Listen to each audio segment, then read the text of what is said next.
Haaland faces enormous pressure at Man City as the missing piece of the jigsaw. Erling Haaland has been touted as the best striker in the world. And the numbers surrounding the Norwegian sensation suggest this claim is difficult to argue with.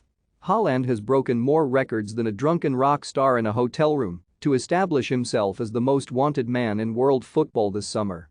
And neither does he appear to be lacking in self-confidence off the pitch as well as on it. It's inevitable he will leave Borussia Dortmund this summer, and he is destined to end up at Manchester City, who will meet his release clause of £67 million and hand him a lucrative deal worth almost £450,000 a week. Reports claim Haaland has been unable to turn down the lure of working under Pep Guardiola, despite having the pick of where he wants to go. Fair enough. But Haaland, who is still just 21 and lost his agent Mino Raiola to a long illness last week, has no idea of the pressure he will now be taking on once he arrives at the Etihad this summer. In the mind of Guardiola, Haaland is the missing piece of the most expensive jigsaw football has ever seen put together. He is the long-term replacement for club record scorer Sergio Aguero. Someone who can add the finishing touches, quite literally, to the long-term project of conquering Europe. Have your say. Would you like to see Erling Haaland at Manchester City? Let us know in the comments section below. Nothing Guardiola saw in Spain this week will have changed his mind about what is needed to make his side the kings of the continent. In fact, the Devon Lock-like collapse inside the Bernabeu will have enhanced his determination to add Haaland to his masterplan and plow ahead with landing the Champions League once and for all.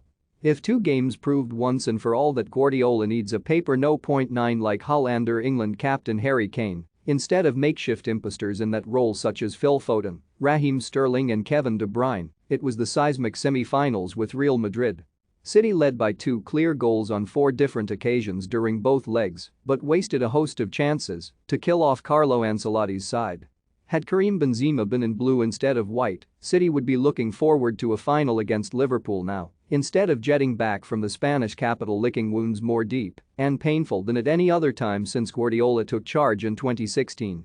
In the end, the ultimate price was paid, but whose fault is that?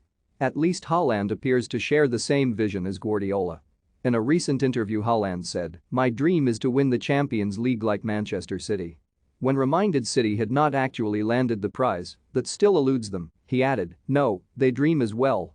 But while Haaland appears to be a special talent, let's not forget all his goals have come in the Bundesliga and Norwegian League, as opposed to the Premier League. He has still to prove himself at the highest domestic level for one of the most demanding managers in the game, and we all know that nothing is straightforward when it comes to Guardiola. The expectation on Haaland to deliver will be off the charts, but he will have to come up with the goods. There is no other option, because if he doesn't, Guardiola and his bosses will have nowhere left to turn and no aces left to play.